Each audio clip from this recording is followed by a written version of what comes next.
Malam nisfu Sya'ban, ikhwan rahimakumullah, disebutkan di dalam surah Ad-Dukhan dari awal sampai 8 kurang lebih. Itu menceritakan tentang malam nisfu Sya'ban, yang mana dalam surat ini, dalam ayat ini, Allah dengan tegas menyebutkan malam nisfu Sya'ban adalah malam yang penuh berkah. Taib, ambil berkah, kita bacakan ayat-ayat ini. Lanjut nanti kita baca beberapa hadis Rasulullah. A'udzu billahi minasy syaithanir rajim. Bismillahirrahmanirrahim. Hamim wal kitabil mubin. Inna anzalnahu fi lailatin mubarakah. Inna kunna munzirin. Fiha yufraku kullu amrin hakim. Amran min indina. Inna kunna mursilin. Rahmatan min rabbik. Innahu huwas sami'ul alim. Rabbis samawati wal ardi wa ma bainahuma in kuntum muqinin. La ilaha illa huwal hayy, la ilaha illa huwa yuhyi wa yumit. Rabbukum wa rabbu abaikumul awwalin. Bal hum fi shakkin yal'abun. Wartaqib yawma ta'tis samaa'u bidukhanin mubin. Yaghshan nas 'adzabun alim. Rabbana kshif 'anna al-'adzaba inna mu'minun. Anna lahum adh-dhikra wa qad ja'ahum rasulun mubin. Thumma tawallaw anhu wa qalu mu'allamun majnun. Shadaqallahul azim ila akhir. Nah, ayat pertama sampai 8 ini menceritakan tentang malam nisfu Sya'ban. Allah mengatakan di sini, ikhwan rahimakumullah, sepakat ulama tafsir, maksud malam yang disebutkan di sini Lailatul Mubarakah adalah malam nisfu Sya'ban. Kenapa dikatakan ini adalah malam nisfu Sya'ban yang dimaksud Lailatul Mubarakah? Fi Lailatul Mubarakah, karena malam itu fiha yufraku kullu amrin hakim. Amran min indina inna kunna mursilin. Ikhwan rahimakumullah, berdasarkan keterangan dari hadis Rasulullah SAW, malam nisfu Sya'ban adalah malam yang mana Allah Subhanahu wa taala akan menetapkan untuk semua umat manusia, terutama kita yang muslim, kita bicarakan di sini tentang apa yang akan Allah berikan qada dan qadarnya buat kita, terhitung dari nisfu Sya'ban tahun ini sampai ketemu insyaallah nisfu Sya'ban tahun depan. Jadi apa yang kita bakal dapatkan, baik itu masalah umur, sehat atau sakit, rizki, bala, musibah, semuanya Allah tetapkan untuk kita pada malam nisfu Sya'ban. Jadi penetapannya tentang apa yang akan terjadi, qada dan qadar Allah untuk kita ditetapkan pada malam nisfu Sya'ban, dan berlakunya sesuai dengan apa yang Allah tentukan. Kapan kita dapat rezeki, kapan kita akan kehilangan rezeki, kapan kita akan sehat, kapan kita sakit, itu semua sudah diatur oleh Allah Subhanahu wa taala. Makanya malam nisfu Sya'ban kita diajak oleh para ulama kita, para asatidz kita, orang tua kita untuk kumpul. Walaupun tidak harus kumpul, kita bisa dewek-dewek bermunajat, minta agar Allah memberikan yang terbaik buat kita. Rizki yang halal, dimudahkan rizki, diberikan sehat walafiat dalam taat, sampai pada puncaknya kita minta seandainya kita diwafatkan Allah di tahun yang akan datang, maka kita minta diwafatkan dalam keadaan husnul khatimah. Hamim wal kitabil mubin.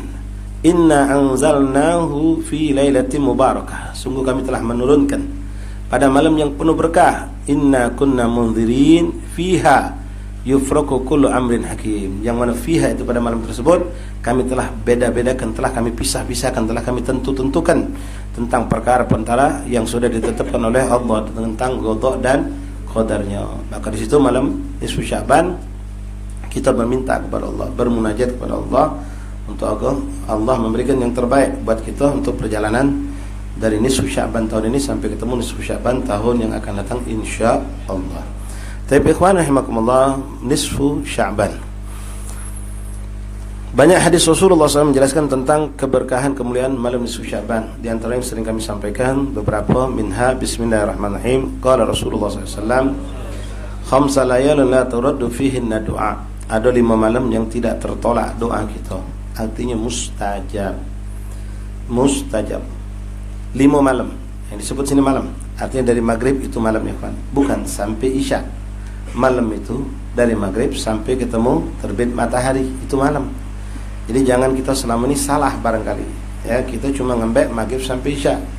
Kumpul bagang-bagang di surau, di musola, di masjid, bahkan betina pun kita ajak mentu, kumpul bagang berdoa. Habis berdoa baca Yasin 3 kali, selesai bubak isya makan balik. Balik ke rumah apalagi zaman sekarang, naudzubillah min dzalik. Ya betina kita balik lagi nyogok depan TV.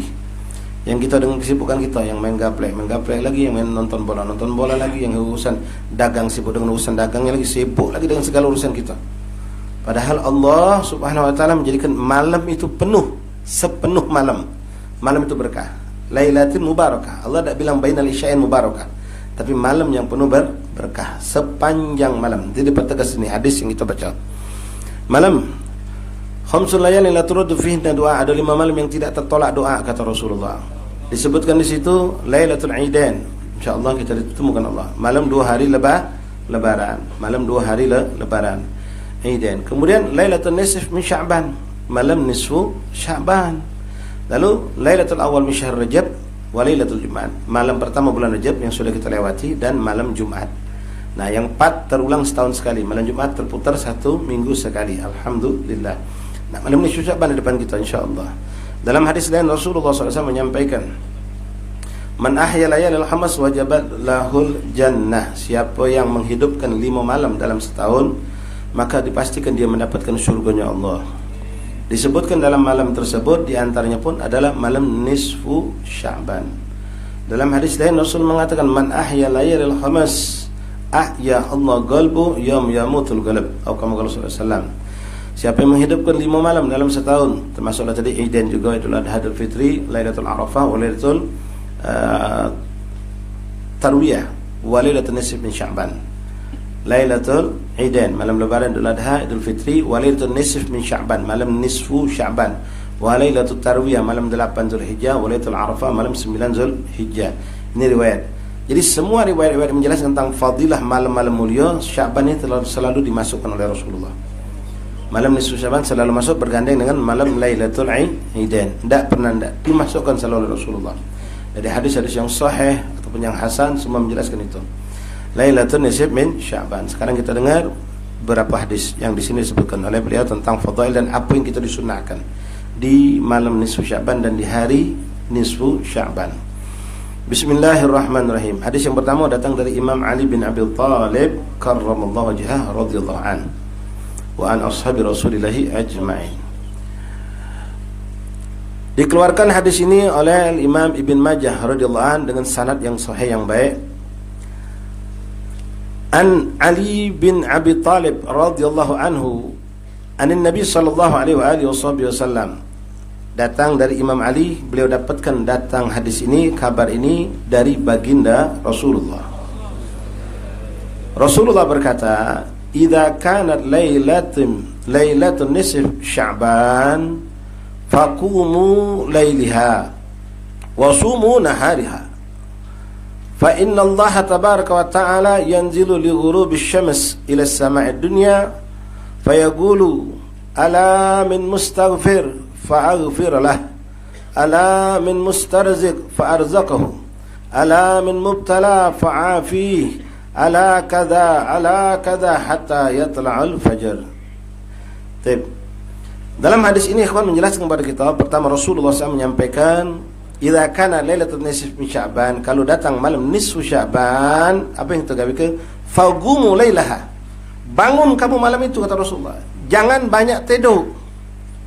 Ihya'ul lail, tadi hadis-hadis sudah saya sampaikan tadi, man ahya layalil khamas, siapa menghidupkan malam nisfu Sya'ban dijamin masuk surga. Malam 5 termasuk nisfu Sya'ban di dalam. Siapa yang menghidupkan malam 5 termasuk nisfu Sya'ban di dalamnya, akan Allah hidupkan hati kita di saat hati-hati manusia dimatikan Allah. Di saat hati manusia dimatikan Allah. Ente saksikan sekarang wallahi kan. Berapa banyak kita saksikan dalam kasus Habib Rizik ini contohnya. Manusia yang dimatikan Allah hatinya. Mereka tidak bisa membedakan yang hak yang batil lagi. Tidak tahu yang mana harus dibela lagi. Ya, kebatilan dibela oleh mereka. Itu orang hatinya sudah mati. Nah, orang mati hati itu banyak sebab. Di antaranya banyak makan haram. Mungkin mereka sering disuap, mungkin mereka sering disogok. Makan duit haram. Itu faktor yang banyak menyebabkan hati manusia mati. Jangankan yang haram, yang syubhat bisa menjadikan hati kita mati. Jadi na'udzubillah min dzalik. Ya, hati yang mati. Kemudian hati itu kok akan mati kalau jarang disirami dengan zikir. Jarang berzikir, jarang baca Quran, jarang dia dapat siraman ilmu. Wong ini pun hatinya akan mati. Tanda wong mati, ikhwan, tidak bisa membedakan yang hak sama yang batil. Tidak bisa membedakan antara yang halal sama yang haram. Tidak senang dengar nasihat. Tidak senang kalau orang memuji kebaikan. Ini tanda hati wong mati. Na'udzubillah min dzalik. Nah, siapa yang hidupkan malam 5 malam di antara nisfu Sya'ban itu termasuk Allah akan hidupkan hatinya di saat Allah matikan hati-hati manusia. Dan Allah yahyi qulubana. Ya Hayyu Ya Qayyum ahyil qulub tahya wa aslih lana al-a'mal fid din wal dunya. Nah, di sini Rasulullah menyuruh kita, faqumu lailaha, maka bangunlah kamu malam itu, kata Rasulullah. Selama ini ahwan rahimakumullah, alhamdulillah kita sudah punya suatu adat dari ibadat yang akhirnya menjadi adat. Ya, di kalangan itu ahli sunnah wal jamaah, bukan cuma di negeri kita Indonesia, di Hadramaut, di banyak negeri Islam yang mereka ahli sunnah wal jamaah sama caranya menghidupkan malam nisfu Sya'ban. Di antara kumpul bainal isya'ain, antara maghrib isya kita kumpul baca ya Yasin 3 kali. Ya, 3 kali. Itu meminta dengan niat kita. Ini ikhwan rahimakumullah, kalau ada orang bilang itu bid'ah, na'am, bid'atul hasanah dari segi cara. Tapi perbuatan itu sendiri wallahi tidak ada bid'ah. Karena kita disuruh, Rasulullah menyuruh kita hidupkan malam itu dengan ibadah. Baca Yasin ibadah bukan? Ibadah. Kumpul berzikir ibadah, berdoa ibadah. Cuma kalau menentukan baca Yasin, ya memang itu salah satu yang kita lakukan. Memang Rasul tidak melakukan seperti yang kita lakukan, baca Yasin 3 kali, duduk kumpul bareng. Tapi tidak ada yang salah tentang apa yang kita lakukan ini. Karena Rasul menyuruh sifatnya umum. Ente mau baca Yasin silakan, ente mau baca tahlil silakan, ente mau baca rotib silakan, mau baca maulid silakan, mau baca pun silakan. Tapi kenapa kok Yasin yang dipilih? Nah, mungkin ada pertanyaan, kenapa kok Yasin yang dipilih? Karena ada dalil juga. Yasin golbul Quran. Yasin itu hatinya, jantungnya Quran. Dan dalam sebuah hadis Rasul mengatakan Yasin 5 guri Allah. Surah Yasin itu tergantung dengan niat apa kita membacanya. Makanya kita di Palembang, di Indonesia, pada umumnya di kalangan Sada Al-Balawi, ya, Thariqah kita Ahlussunnah wal Jamaah ini, kalau wong nak sehat sakit baca Yasin. Bukan cuma meninggal be. Wong selamatan rumah baca Yasin. Nak berangkat baca Yasin. Selamatan baca Yasin. Pengen selamat baca Yasin. Tolak balak baca Yasin. 5 guri Allah. Tergantung apa yang kamu niatkan. Silakan baca Yasin itu. Ya, baca Yasin dengan apapun. Maka ulama kita memandang Yasin adalah sesuatu yang sangat hebat, memiliki kelebihan yang hebat karena dia golbul Quran, dan dengan dalil hadis tadi juga maka kita diajak baca Yasin. Dan memang Yasin ini adalah sesuatu yang sangat dekat dengan kita dalam kehidupan kita. Wong yang tidak ada lancang baca Quran baik karena sering baca Yasin bisa hafal. Ya, dengan surah ya Yasin ini. Tapi ikhwan rahimakumullah. Nah, di sini Rasulullah mengatakan gumu lailaha. Bangun kamu malamnya. Nabi tidak menyuruh cuma sampai Isya. Selama ini sekali lagi sudah bagus kita diajak untuk menghidupkan antara maghrib sampai Isya. Tapi tolong ikhwan, nasihat buat diri saya kita kalau setelah Isya jangan kita lalai lagi. Wallah merugi, sangat merugi. Kita baru ngembek mungkin 1/8 waktu. 1,5 jam dari maghrib sampai Isya masih tersisa. Malam itu 10,5 jam. Kalau itu dengan malam itu 12 jam. Katakanlah 10 jam masih tersisa. Kalau kita tidak gunakan untuk munajat, rugi. Nah, di sini jelas Rasul menjelaskan kepada kita. Pertama, malam bangun kata Rasulullah. Hidupkan dengan apa? Terserah. Antum atur ikhwani, ya. Antum atur. Kalau kita misalnya kita alhamdulillah Muhammad, kita di pondok, ya di Hadramaut dulu sampai sekarang Mandi Drubah, dan insyaallah kita juga di Pegayut, kita akan mengadakan Ihla'ul Lail malam itu. Ya, kita akan kurangi tidur. Kita akan ada sholat tasbih, kita akan ada macam antum bisa lakukan di rumah. Ya, kalau memang ente orang pengurus musola sama-sama pengurus musola, ya kita sama-sama kita adakan di musola kita. Tapi tidak perlu ngajak orang kami kalau enggak tidak baca atau tidak biasa, apalagi Senin itu kan tidak itu orang kerja barangkali. Nah, kita bayang galak diajak malam itu. Tadarusan Quran, hatamkan Quran, baca rotib, baca maulid, silahkan. Hidupkan dengan ibadah yang kita mampu. Ya, terutama baca zikir, baca Quran, itu yang sangat dianjurkan. Salat tasbih, salat hajat. Bangun kita untuk berzikir, terutama sholawat kepada baginda Rasulullah yang sangat dianjurkan. Artinya baca maulid cantik, bagus. Rasul bilang gumu lailaha wasumu naharaha, dan puasalah kamu di siang harinya. Jadi ditekankan puasa sunnah nisfu Sya'ban ini ditekankan oleh Rasulullah. Nah, untuk tahun ini cantik ikhwani bagi antum yang mampu, ya. Memang kalender tidak tanggal merah. Nisfu Sya'ban itu hari Senin. Tapi kalau antum mampu, antum bisa dapat fadail saum banyak. Fadilah saum, puasa itu banyak. Pertama, bagi yang puasa Senin Kamis biasa, Senin Kamis, dia bisa Senin itu niatkan puasa Senin Kamis. Kemudian hari itu nisfu Sya'ban, puasa nisfu Sya'ban. Kemudian itu adalah tanggal 15 Sya'ban. Artinya ente pun kalau ada kemampuan, puasalah ayyamul bayd 13, 14, 15. Jadi dari hari Sabtu, Ahad, Senin. Senin ini jadi 3 puasa bisa didapatkan. Ayyamul bayd, nisfu Sya'ban, Senin ke Kamis. Kita bisa lakukan itu. Nah, kalau ada yang mampu, ambil ini. Sabtu kan minggu libur. Ya mungkin itu yang bekerja nih. Sabtu minggu libur. Manfaatkan, syukuri nikmat Allah. Puasa nisfu Sya'ban hari Seninnya. Ayyamul bayd, Sabtu, Minggu dan Senin. Jadi Senin itu 3 puasa yang bisa dapatkan. Kalaupun tidak bisa, kalau ya ini jangan lepas. Ya walaupun di kuliah, di kerja, di apalah, puasai Senin Kamis ini. Dan puasanya hari nisfu Sya'ban. Ini anjuran anak kepada ikhwan yang mungkin punya pekerja, pegawai. Dan kalau kebetulan Masya Allah pegawai ente pun anak majelis, ente boleh tawarin dia, besok kamu nak puasa tak? Kalau kamu nak puasa, ya sudah, ya, datanglah mungkin agak siang dikit apa-apa, suruh balik cepat-cepat.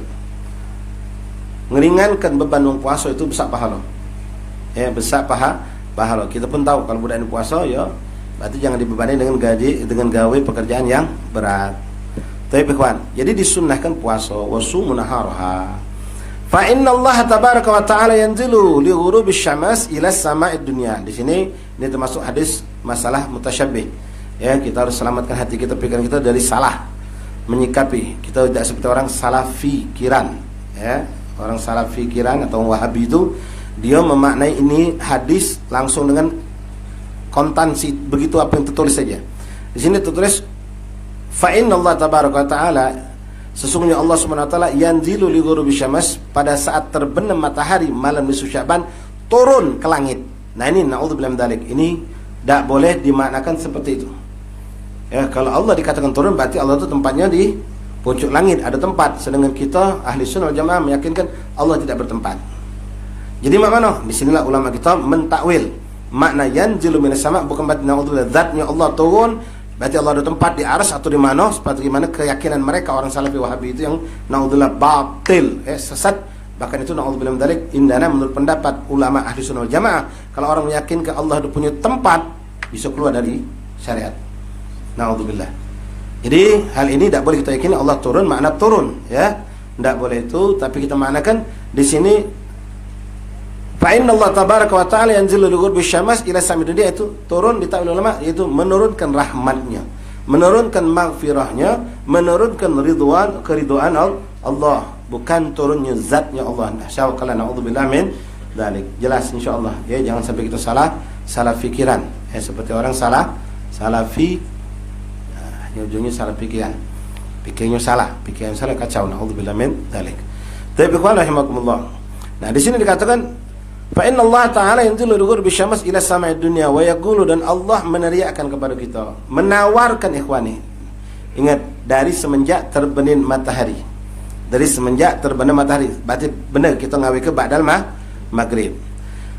Fayaqulu, Allah mengatakan, membukakan bermacam-macam pintu-pintu kebaikan. Ala min mustaghfir fa'aghfirlah. Mana hambaku nak bertaubat, minta ampun, ku ampuni malam ini, kata Allah. Sallallahu alaihi wasallam. Allah azim, nisfu Sya'ban ya kawan. Malam nisfu Sya'ban, jangan sampai kamu sibuk dengan urusan dunia. Wallahu rugi. Jadwalkanlah, kosongkan urusan dunia. Dan saya menghimbau kepada ikhwan yang punya pekerja, pegawai biasa tutup jam 5, cepatkan. Hari Ahad cepatkan balik budak-budak tu. Kalau kamu biasa hari Minggu nutup toko, nutup warung, nutup ke kantor jam 5, pegawai kamu ni balik cepat. Habis asar baliklah. Siap-siap nyambut malam nisfu Sya'ban. Bila perlu pegawai setengah hari tutup, suruh balik. Tapi wanti-wanti nasihatkan, aku nyuruh kamu balik untuk persiapan malam nisfu Sya'ban. Mandi sore hari, siap untuk nyambut malam nisfu Sya'ban biar segar. Bersih-bersih pakaian kita. Ala min mustaghfirin fa'aghfirlah. Mana hambaku yang nak minta ampun, kata Allah. Aku ampuni malam ini. Allahu akbar. Ala min mustarzikin fa'arzaqahu. Ikhwani, yang kita ngasuh selama ini sempit rezeki. Yakinkan, ini Allah menjanjikan, Rasul menyampaikan. Mana hambaku yang minta rezeki, yang membutuhkan rezeki dari aku, mintalah ku berikan malam ini, kata Allah. Sallu ala Nabi. Ala min mubtala fa'afi. Mana hamba yang mendapatkan cobaan, entah dengan penyakit, entah dengan bala ini dengan bala itu, pengen lepas dari segala cobaan, minta, akan kuhilangkan semua cobaan itu. Dan Allah terus menawarkan ala kada, bermacam-macam. Kalau hajat kita, Allah bukakan. Siapa nak minta apa, nak minta apa, nak minta apa, cepatlah minta apa. Sampai kapan? Hatta yatlul fajr, ikhwan. Sampai terbit fajar. Jadi bukan sebatas isya. Kan kita kebanyakan di mana-mana ngadakan sampai isya. Mungkin wong dulu memang bukan berarti mereka tidak paham tentang menyambut sampai subuh, karena mereka paham umat tidak mungkin ada jak sampai subuh. Cuma mungkin tidak banyak yang nyampaikan. Cuma kita diajak sampai isya. Anak dulu ngerasakan dulu, kami waktu masih muda dulu, masih belum mondok, ya melok di langgang. Habis makan bareng-bareng bubang, sudah dengan cara kita. Apalagi kalau itu malam minggu, lewat sudah, balik lagi dalam keadaan kelalaiannya. Na'udzubillah min dzalik. Mamadhafat, yang lewat sudah, jangan kita ulangi lagi. Tahun ini kita mulai dengan lebih baik. Gak perlu kita bikinlah dari sekarang, ikhwani. Apa yang ente lakukan pada malam nisfu Sya'ban? Balik dari langgang, balik dari masjid, balik dari musola. Okey, malam ba'dal maghrib kumpul di musola masjid, silakan. Ba'dal isya, jadwalkan apa yang aku gawe ke sama keluargaku di rumah. Bagi ke sejusuan, sejus sewang Al-Quran. Ajak mereka baca salawat sekian ratus, bahkan hitungan ribu, tak apa-apa, tak berat. Baca istighfar, bahkan ente ajak baca maulid, baca rotib yang kita mampu. Kencengkan. Dari ba'dal isya, lalu siapkan makanan yang lezat malam itu. Ajak begadang sampai jam 10, sampai jam 11. Awas, jangan terganggu dengan bisikan syaitan. Oi, budak ni ngantuk sekolah besok, katik daring sekarang ni, ya, katik sekolah, ya. Kalaupun ngantuk, tak apalah, setahun sekali, ya, setahun sekali, dan tidak akan ketemu lagi kecuali tahun depan malam nisfu Sya'ban. Ajak begadang minimal sampai jam 10:30 atau jam 11, atau kalau memang tak biasa larut malam. Tutup jam 11 tidur. Bangunkan sejam sebelum subuh kalau bisa. Jadi sebelum sahur kita adakan lagi untuk ibadah kepada Allah. Nah ini rencanakan, ikhwan, ajak anak bini kita. Wallah berkah rumah kita. Allah mengatakan Lailatul Mubarakah, fi lailatul, malam yang penuh berkah. Jadi sekali lagi, ikhwan, jangan kita cuma batas isya lalu na'udzubillah kembali dengan gawe kita. Ya, yang mancing, balik lagi mancing. Nah, ada yang macam itu. Bebek main gaple, main badminton. Sudah. Lebo ke galau, ikhwan, urusan yang macam itu. Malam ini tak datang kecuali setahun sekali. Allah bukakan, Allah nawarkan lu. Ala kada, oi, mana hambaku yang meminta ini, minta ini. Mintalah sekarang, kata Allah. Wallah rugi kalau kita na'udzubillah lalai pada malam itu. Tutup TV, tak ada cerita TV, HP lepaskan galau. Orang di Bali sana, pacak nyepi kata urusan dengan dunia, pacak mereka lepas ke galau. Masa kita tak mampu? Ini pemberian Allah azim, pemberian yang sangat agung min Allah subhanahu wa ta'ala. Jangan dilalaikan, ya. Hatta tatal fajar, sampai terbit fajar. Nah, jadwalkan. Bahkan kalau antum mampu, kan sahabat, haulai sahabat yang kami sampaikan layal khamis, 5 malam itu mereka tak setiduran sama sekali. Ala kulli hal, tahun ini nisfu Sya'ban bukan hari Ahad. Ya mungkin sebagian kita ngantor, bahkan ada juga yang sekolah. Labas, ente paksakan diri ente. Kalaupun ngantuk, kita cari makan. Kita cari apa dia yang bisa membuat kita segar ketika sahur, makan yang segar-segar. Habis subuh tidur, tak apa-apa, untuk ngilangkan ngantuk barangkali, biar nanti pas ke kantor, pas nanti kuliah atau kerja, nanti melek, ya. Dan jangan tidak puasa, karena puasa ini, apalagi yang pengen puasa lagi setelahnya, syaratnya harus puasa nisfu Sya'ban. Ente pengen puasa sunnah, besok ente harus puasa nisfu Sya'ban. Kalau ente tidak puasa nisfu Sya'ban, maka ente tidak bisa sholat puasa sunnah besoknya, kecuali puasa yang wajib. Qadha masih boleh walaupun dekat Ramadan. Tapi kalau puasa sunnah mutlak harus diawali dengan nisfu Sya'ban atau dari sebelum nisfu Sya'ban. Nisfu Sya'ban dipuasai, maka besoknya boleh kita puasa. Besok itu kita puasai, besok lagi kita boleh puasa lagi. Kalau tidak, maka setelah nisfu Sya'ban tidak ada puasa sunnah, kecuali yang memang dawam Senin Kamis misalnya, atau puasa wajib seperti qadha. Kalau puasa sunnah biasa, anda pengen bulan Sya'ban banyak-banyak ke puasa, boleh. Hari Rabu nak puasa boleh, hari Selasa boleh, bukan Senin Kamis boleh. Tapi setelah nisfu Sya'ban ini tidak boleh, kecuali inti puasai nisfu Sya'bannya. Nisfu Sya'ban puasa, maka 16 yang boleh puasa. 16 puasa, 17 boleh puasa. 17 puasa, 18 boleh puasa. Tapi kalau nisfu Sya'ban yang tidak dipuasai, maka lepas. Ini kunci nisfu Sya'ban, ya. Dan di sini kami menghimbau, kalau baca ikhwan rahimakumullah, Ya kita kosonglah waktu kita hari Senin itu, jangan kita bebani diri kita atau membebani anak buah kita dengan pekerjaan yang berat. Biarkan mereka malam, ya kalau apalagi kalau maaf ya, insyaallah yakin di sini banyak juga rekan-rekan kita dia punya usaha, anak buahnya juga jamaah majelis. Jadi suruhlah malam begadanglah kamu. Asal biasanya jam 7:30 muka, 8:30 menduk sejam. Lalu jam 9 baru buka. Allah ikhwan, jangan takut masalah rezeki. Ya, demi ibadah nih. Semalam karyawanku, semalam aku ni begadang mendekatkan kepada, apalagi wallahi ikhwani, usi binasihakum Allah doa untuk umat Rasulullah, jangan lupa. Untuk keselamatan para ulama kita, para habaib kita, negeri ini pada umumnya dan umat Islam pada umumnya. Doalah, mintalah malaikat ingat kita pada malam di Sya'ban itu. Baca qasidah ya Arhamar Rahimin, baca ya Rabbana ya Rabbana ya Rabbana ya Rabbana, baca. Ya, qasidah apa yang tu punya di kitab-kitab wirid, ya, itu baca. Itu munajat kalau. Gunakan waktu yang berkah ini. Tapi hadis berikutnya. Wa kharaja Baihaqi bi isnadin an Aisyah radhiyallahu anha anna Rasulullah SAW qala atani Jibril alaihi salam. Dalam riwayat Imam Baihaqi datangnya hadis ini dari Khubabah Sayyidatuna Aisyah radhiyallahu, istri baginda Rasulullah. Beliau mengatakan telah bercerita kepadanya baginda Rasulullah. Rasulullah SAW mengatakan atani Jibril alaihi salam, telah datang kepadaku malaikat Jibril alaihi salam, menyampaikan kepada Rasulullah sallallahu alaihi wasallam pas waktu itu malam nisfu Sya'ban. Nabi belum tahu tentang fadilah keagungan malam nisfu Sya'ban dan dikabarkan oleh Jibril alaihi salam tentang malam nisfu Sya'ban.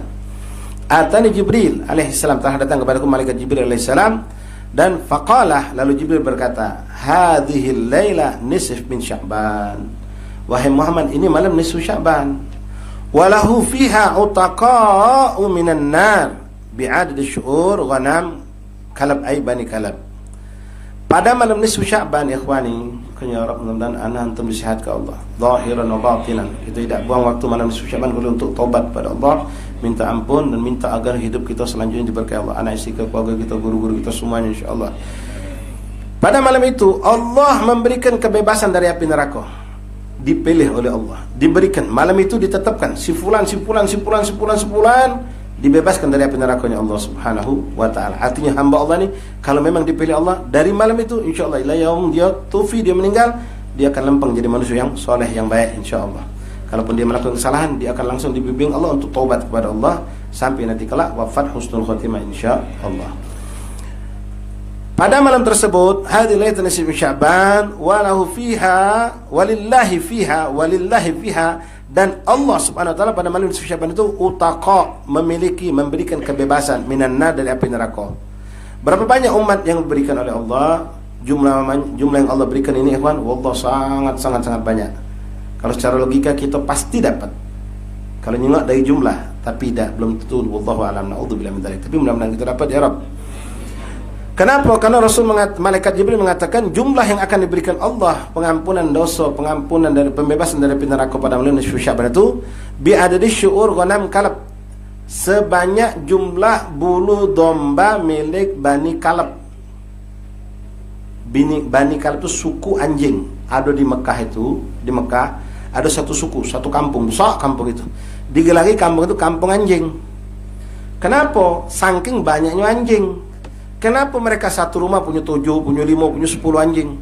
Saking banyaknya punya kambing, sehingga mereka tak sanggup untuk menggembala sendiri. Jadi butuh bantuan anjing untuk ikut menggiring. Jadi si kok rumah punya 500 kambing tadi itu. Bukan 10-20, ratusan jumlah kambing mereka. Sehingga mereka tak sanggup, bapak, emak, anak, beranak ngiring kambing sekian ratus tak sanggup. Butuh anjing yang membantu. Saking itu anjing bukan si kok 2. Si kok rumah punya sekian anjing, karena jumlah kambing mereka sangat luar biasa.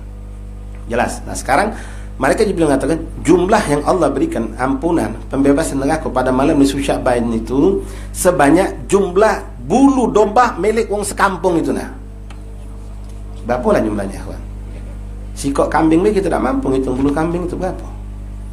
Nah sekarang kalau satu rumah punya 500 kambing, dari satu rumah itu kita pasti yakin, oh pasti dapat kami. Apa? Kalau sikok rumah 500 kambing, satu kambing itu berapa bulunya?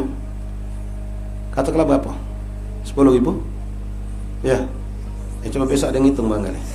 Ya, lapor ke sama kita. Anggaplah 10.000 ikhwan, katakanlah 10.000 kali ke 500 sudah berapa? 5 juta. Nah, kalau di rumah itu di kampung itu ada misalnya 100. Kali 100. Kira-kira dapat tak? Oh, pasti dapat je kita. Kaget dulu. Tidak semua orang bakal dapat itu. Ya. Baik, kita pending kan. Istirahat, jeda, fadhil adzan.